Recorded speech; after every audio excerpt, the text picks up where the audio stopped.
I've been doing this for a while now, and there are a lot of things that I've learned along the way, and I'm hoping that sharing some of the things I wish I had known when I started help you get ahead even quicker. I want to give some practical tips, and they're going to involve things like coming up with ideas, writing scripts, and some tips and tricks for recording and editing videos as well. Let's start at the top of that list, ideas. Because have you ever looked at like a big YouTube channel and wondered to yourself, geez, how is it that these guys never seem to fail? Because seriously, it feels like no matter who you look at, if they are a well-known channel, it doesn't matter what they do, every video is destined for success. It might take some convincing on my part, but I'm here to tell you today that what they're doing isn't based on luck. It certainly helps that they've built this community and they have this massive following already, but that doesn't mean it's luck. It's a 3-step formula that you can replicate even on your channel. Step 1 is to try and find topics within your niche that have a ton of potential. I want you to look at the titles and thumbnails that channels with maybe 1 million subscribers are doing that are similar to yours, and start to write down some of the things they're doing and take notes on the ideas that they have, the concepts behind their videos. If that concept already has a really big audience, if you make a similar version yourself, you're starting to take the guesswork out of, will this video I make be successful? Step 2 is not to just go and make a video now, but it's actually to continue doing your research. You're going to look for ideas that are spread across multiple niches. If you find that one idea is succeeding across multiple niches on YouTube, that means you may have just struck gold. Here's a little pro tip for how to know when you found a video that's a bit of an outlier. Pay attention to how many views the video has compared to that channel's subscriber count. If you have our vidIQ tools installed, there's a free tool that shows you how many subscribers a channel has without even clicking on anything. When you find a channel that has a lot of views on a video, but they have hardly any subscribers by comparison, you know that they found something that worked really, really well for them. When we see stuff like that, it kind of tells us that someone has tapped into an underserved market. Step 3 is to then start replicating those ideas for yourself, of course, with your own spin on them within your own niche. You don't want to be known as a copycat, but you also want to make sure you're making content that does have a proven track record with your audience. It might feel a bit weird at first, but let me show you some examples of the biggest channels that are doing this right now. For example, tons of channels use this format of $1 versus $100,000. These are all different videos from different people, but they have a similar format that a lot of people have seen on YouTube and are used to. Another example that's closer to our niche would be this video about outdated YouTube tips. Over in a completely different niche, you have outdated print-on-demand tips. You have outdated best-selling tips. If it works in one area of YouTube, it can work in multiple areas of YouTube. The way I like to think of this style of idea generation is that at first, you're doing a lot of work trying to research tried and true ideas on YouTube. But as you keep finding these outliers and you keep making videos, eventually you're going to start training this muscle. Before you know it,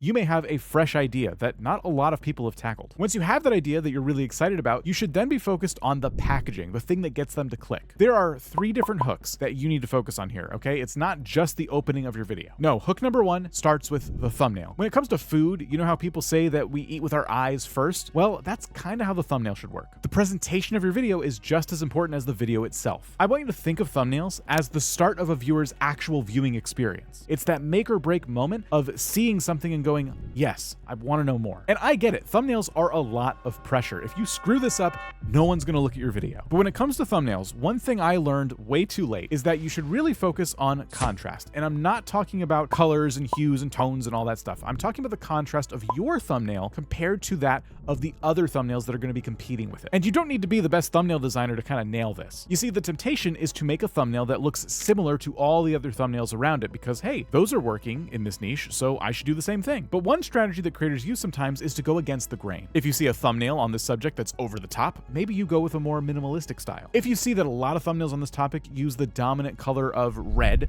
maybe your dominant color is blue or green. You can always take inspiration from what's working, but don't be afraid to think outside the box a little bit too. At the end of the day, the goal is to get your thumbnail to stand out amongst all the other thumbnails. Or as they say, it's to stop the scroll. Get people to stop scrolling once they see your thumbnail because they just have to click. But a good thumbnail, again, is just the start of that viewer's experience with your content. The title also needs to drive home the click. And I'm not going to bore you with all the cliche advice of titles that raise curiosity and stuff like that. Instead, I'm going to show you this. The 80-20 of YouTube is title, thumbnail, and idea. And title is probably like 10% of that 80. And you can't ignore 10% if you want to be a top 1% YouTuber. Something that not a lot of creators do that I think is very paramount for them to grow is having a ton of title variations. So for every single video we work on for Joel, we come up with over 50 title variations. And most people will come up with around 5. If you come up with 50, generally I find that my best titles are in the last 10. It takes me about 30 minutes to an hour to come up with those. And we pull from different sources like the New York Times, YouTube. We pull from a lot of places. Having a process for coming up with good titles is a little bit different for everybody, but it's super important. You need a good title. You can't set expectations if you're just gonna throw anything on there. But having so many titles to choose from can also be really overwhelming. Choosing the best one isn't easy either, and I'm gonna give you some tips for that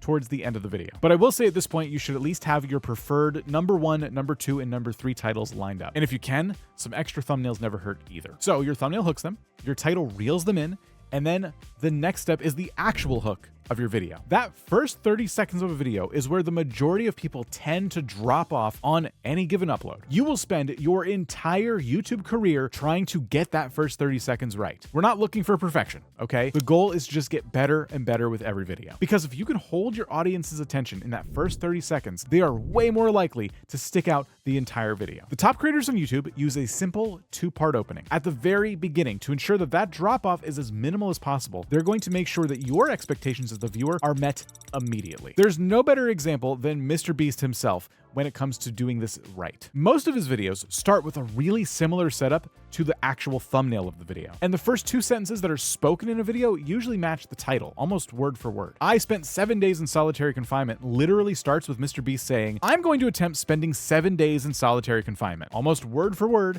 as he's sitting in a padded room. Matching that opening line with the title and then that first picture of the thumbnail to what's happening on screen is how you not just set expectations, but you have those expectations from the click pay off immediately. And then your next step is to over-deliver on what's been promised in that title and thumbnail. He's continuing to set expectations as time goes on. Like in that same video, he says, there's a chance I actually start to lose my mind. You don't have to deliver a video that's Mr. Beast quality. I mean, you could certainly try. The goal though is to make a video that leaves people feeling like they just had an experience. The title and thumbnail said one thing, but you left getting so much more than you bargained for. Like for example, Colin and Smear do it right here. We're also going to suggest a change that we think YouTube should make to the platform. They're not just meeting the title's promise, but they're hinting at added value ahead. This retention strategy has a name, and we'll reveal that in this next segment. Because now we have to talk about scripting. Scripting a video comes in a lot of forms. It kind of depends on who you are. You don't necessarily have to write down everything word for word, but it helps to have something planned. When it comes to writing a cohesive script, I learned 3 tips way too late. First is to put yourself in the viewer's shoes. What questions does the packaging of your video inspire in the viewer? You want to write down as many as you can think of in order of importance, and then throughout your video, answer those questions. This builds credibility by truly delivering on what you promised. The second tip is while you're scripting, you're going to try and write hooks throughout the video. Every section of your video should have a new hook. This is kind of what I talked about earlier. What you're trying to do is open up new loops. The human brain hates having an unanswered question. So throughout your video, you are constantly opening and closing new loops. Maybe you open the next segment of your video with a question, and then you leave that intrigue there as you work through the solution, and eventually you close the loop by answering the question, only to then ask another question in the next segment, thus opening another loop. The third tip I have for you is based on a major mistake that a lot of people make, and it wreaks havoc on retention. Well, what's the mistake? Okay, well, see, I've opened a loop now. Now you have to watch. What's the mistake? Is he going to say the mistake? You just have to keep watching. I opened another loop. I just did the thing. Let's say for a second that I'm a travel channel. So I'm going to give you this secret tip that's going to book you the cheapest flight. There's the title and thumbnail for you, but let's say I then open the video by just going ahead and saying, all right, so the best thing is just use Google Flights. And then after I say that, I then go on to explain all the benefits of it, the pros, the cons, the perks, etc. And that's a really big mistake because I first opened a loop using the title and the thumbnail, and then I immediately closed it the second people got into the video. I've given the viewer almost everything they need to know in the first couple of seconds. The thing is, they may even have some preconceived notions about Google Flights, and I don't know that. So they hear Google Flights and they're going, I don't like Google Flights. And they click off the video before you even had a chance to make a case for it. This is why it's so important to script your videos, because you can see this stuff coming a mile away if you start to actually write all the things out that you're going to say, even if it's just an outline. One thing you can do in your research process while you're watching other YouTube videos is put your cursor on a video's timeline. If that video has chapters, usually those are the points where you see really big spikes in retention and then really big drop-offs. This could be happening because at the start of every segment in a video, people are feeling like the information is either already up front and they've gotten everything they need, or it's not really what they were expecting and they just skipped ahead to the next part. So here's how I would fix this using our Google Flights example. Instead of the first 3 seconds of the video being me blurring out Google Flights, I'm gonna do something a little bit different. there's a whole bunch of different tools that people use to book flights. And finding the best deal is really difficult because everyone's fighting to show you the best deal. But personally, I've spent hours and days and weeks and months trying to narrow down the best tool to find the best flights. You'll never believe that the tool I'm talking about is Google Flights. Maybe I should be a travel channel, but my point is, you can tell people what you're talking about in the video, that's fine, but you want to build intrigue. You want to give them a reason to keep watching. It's so important to script things out. Using these tricks can really help boost your retention and credibility. Once you have that script done, it's tempting to run in front of your camera and hit record and start going. But again, this is another part of the video creation process that to this day, I'm still looking to improve. But I will talk about two specific things that I wish I took time to get good at before recording my first video, especially the second one because it's overlooked by so many creators. The first though is that you already know, or you should already know, that these days, it almost doesn't matter what you use to physically record your video. Right out of the box, a phone does a fine job at shooting a video. But even still, you can have a video that looks like it was shot on a phone, or you can have a video that makes people question whether it was shot on a phone. These days, what I like to recommend is to start shooting your videos with a window behind your camera. You don't necessarily want the sun beaming directly on your face because that's going to create some really harsh lines, but hopefully you're going to have some nice, soft, natural light if it's the right time of day. And it also helps that this method costs no money as long as you have a window. Now, you might think the next thing I'm going to do is give you another tip on improving video quality. But in fact, the other thing I wish I knew way early on is that video, most people don't care.